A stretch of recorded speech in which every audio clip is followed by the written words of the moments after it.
punya, tapi tidur aja nggak punya tempat. Gimana coba? Serigala punya liang, burung punya sangkar, tapi anak manusia mau meletakkan kepala tidak punya tempat. Loh, katanya yang bapak punya dia punya. Ini gabrul atau nipu atau gimana sih? Gitu loh. Aneh kalian ini.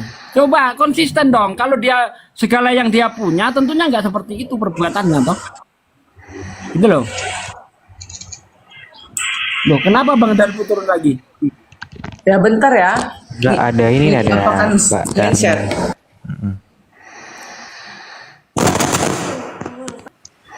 Bahkan menurut Matthew Henry, Yesus ini hidupnya sangat hina dina.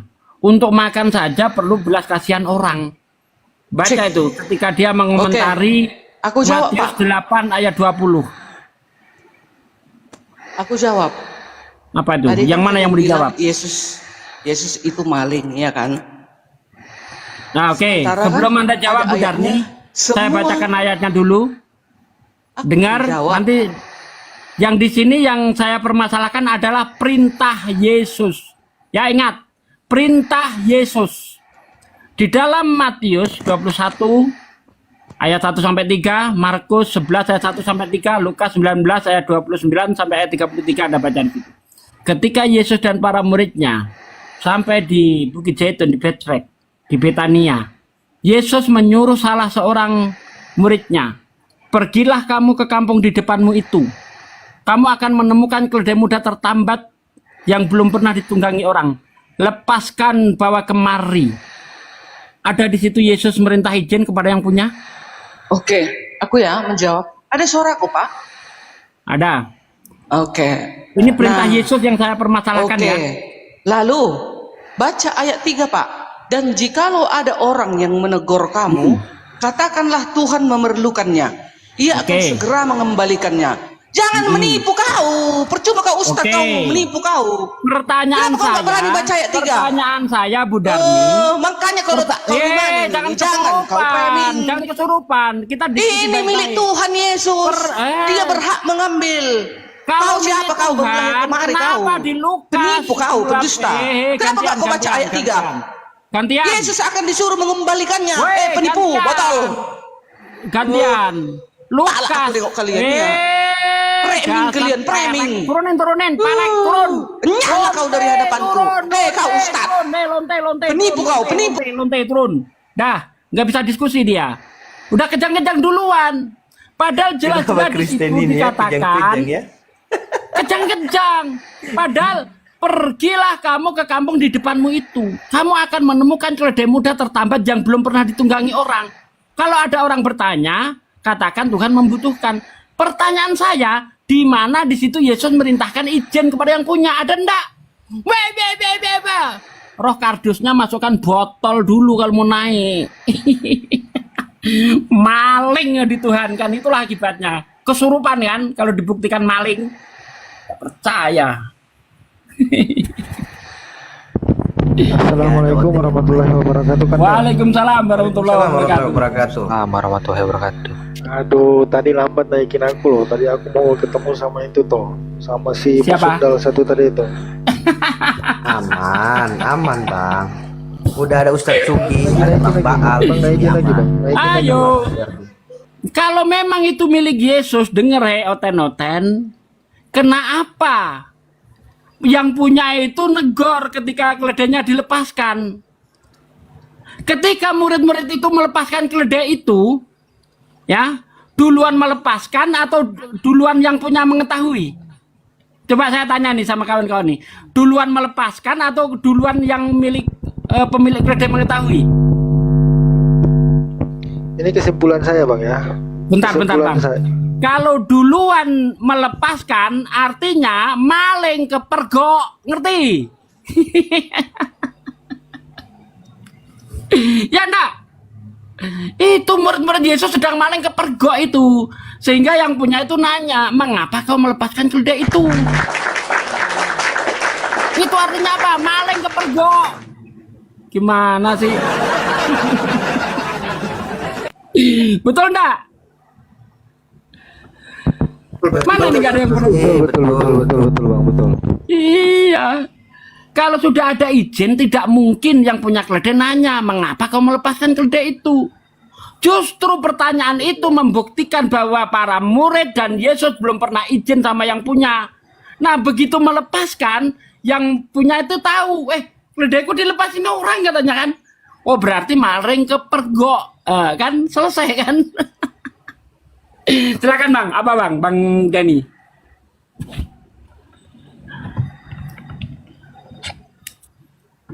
Loh, dibuka Bang. Gini bang, jadi gini bang, untuk kesimpulan dari ayat tersebut di situ itu dia memerintahkan tanpa sepengetahuan pemiliknya. Nah di situ di ayat selanjutnya memang benar bahwa pemiliknya itu mengiyakan, namun ya kan perintah awalnya itu menyuruh ya kan tanpa sepengetahuan pemiliknya. Nah, itu kepergok, dalam arti kepergok ya. Betul. Dalam Setuju arti ya? kepergok itu tuh betul, setuju. Dalam arti kepergok itu berarti di situ kan poinnya adalah kita maling gitu loh. Contoh kecil, saya menyuruh teman saya ya ke rumahnya Bang Bibel berjalan nih, ambillah ayam seekor di situ ya kan. Nah itu berarti saya belum meminta izin kepada pemiliknya kan, kepada Bang Bibel nih ya kan. Saya sudah menyuruh orang. Nah pada saat mengambil ya, pada saat teman saya mengambil itu Bang Bibel itu mempergok. Ketahuan. Nah ya ketahuan, berarti di situ kan dikategorikan maling kan. Maling lah, apalagi. Ya jelas maling. Lah kenapa dikasihkan? Ya bisa saja takut kan. Artinya apa? Aksi premanisme. Ya enggak? Iya benar. Jadi sebenarnya sih Premanisme itu. iya, jadi sebenarnya oten-oten ini mereka itu nggak punya akal bang. Yang penting itu beriman dulu. Itu aja intinya. Yang penting beriman sampai dungkulnya itu, jadi otaknya dari dungkul pun mereka tetap beriman gitu loh. Ini udah nggak ada ini Kristen yang mau naik, mungkin karena malu sudah dengan Tuhan ya.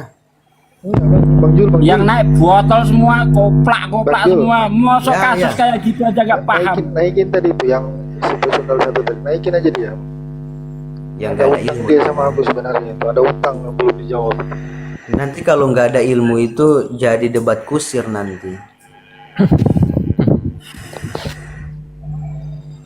Si Joni juga nggak ada ilmu tadi, Darni apalagi, Andreas lebih parah juga ya kan, debat kusir nanti. Ya Bang Jul, naikin aja dia dulu, dia belum bisa menjawab itu di 1 Korintus itu tuh. Naikin aja dia bang, dia belum bisa menjawab pertanyaan aku kemarin waktu di komalnya Bombon itu. Anakku di-kick gitu. Baik, Bang N, monitor Bang N. Kok nggak ada suara sih? Apa?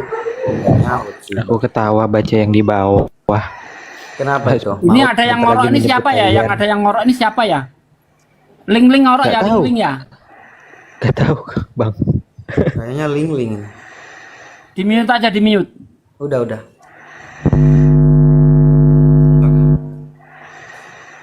Masih belum ke mute itu Ling. Nih di bawah katanya dikembalikan. Oke, di mana ayatnya keledai itu dikembalikan?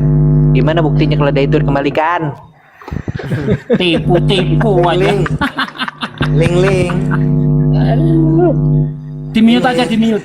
Di mute aja, Nggak. di mute. Nggak bisa Ustadz. Hah?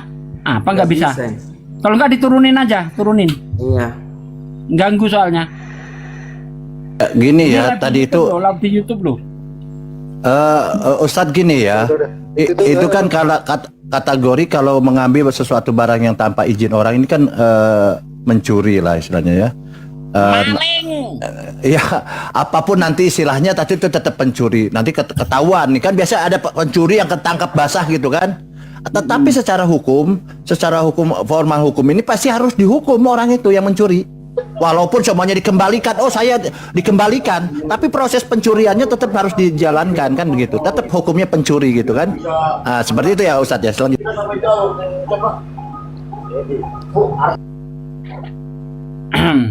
Padahal di kitab Keluaran itu hukum Taurat yang ke-10 itu kan salah satunya dilarang mengingini keledai orang. Lah ini Yesus mengingini keledai orang. Gimana? Dua pula itu dua. Menurut Matius itu dua pula tuh. Pergilah kamu ke kampung di depanmu itu, kamu akan menemukan keledai muda tertambat dan anaknya ada di dekatnya. Sekali maling dua, wah gila bener. aduh.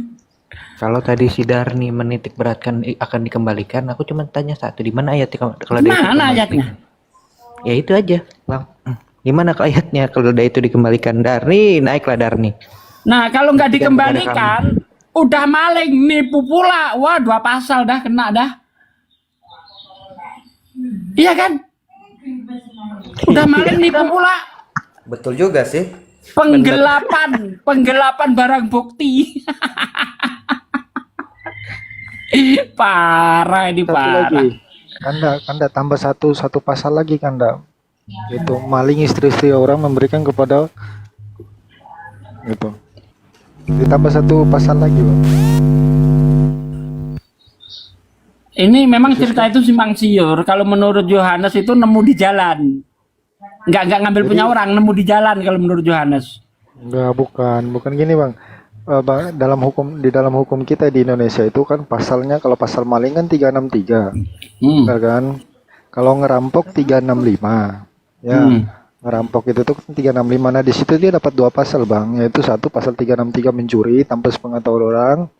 Kemudian merampok dengan secara paksa, yaitu 365 merampok istri orang. Gitu, Bang. Itu ada ayatnya, Bang. Untuk ngerampok istri orang itu ada ayatnya. Nah, itu saya belum tahu tuh Bang, yang mana perjanjian lama? Iya, benar. Oh, di 2 Samuel. Itu. Iya, benar. Itu Ya, ada. dan Samuel Samuel 12. Daud. Iya, benar. Samuel. Jadi di situ tuh dikategorikan bahwa dia itu merampas ya. Jadi merampas itu tuh berarti kan dikategorikan merampok ya. Itu, Bang. Jadi masuknya 2 pasal dia sebenarnya. Ini di anu dulu nih. Disambut dulu yang baru datang nih. Wah, hilang. Turun. Si Darni lagi fokus Segala di yang bawah tuh. Bapak punya, aku punya. Tapi mau tidur aja nggak punya tempat. Katanya punya hotel bintang 5. Kok tidur di emperan aja diusir satpam? Aduh. Parah ini. Gimana coba? Nggak sesuai loh. Lah ya, yang Bapak punya, aku punya katanya kan. Mau tidur nggak punya tempat. Terus apanya yang dia punya? Bangga sekali tadi itu. Yang Bapak punya, aku punya katanya. Catri, Anda bicara bahwa kita membahas Alkitab, bukan Alkitabnya yang kita bahas, Bang. Tapi isi Alkitabnya, ajarannya yang menyesatkan. Itu ya, Bang ya. Bisa dipahami ya. Jadi ajarannya itu yang menyesatkan. Mana Bang Bukan itu ayat Alkitab. Alkitab Bang? Mana ada ayat suci Dan di situ ya juga Alkitab tidak berdasarkan mengajar- landasan dari teologis seorang filsafat Yunani. Yang ada harusnya teologis filsafat, filsuf itu berdasarkan kitab suci, bukan kitab suci berdasarkan filsafat orang Yunani. Kenapa saya bilang bisa bicara seperti itu? Coba buka Yohanes 1 ayat 1. NRK NO logos, garis bawahi logos. Tahu nggak itu logos itu berasal dari apa? Filsuf apa?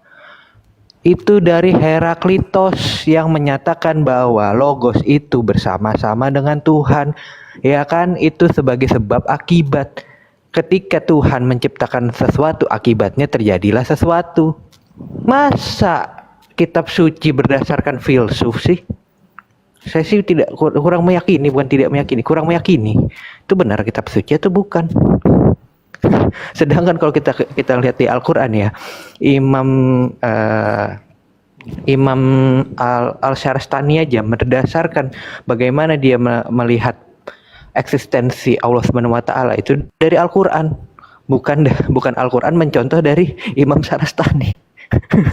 Seperti itu. Lanjut, Bang.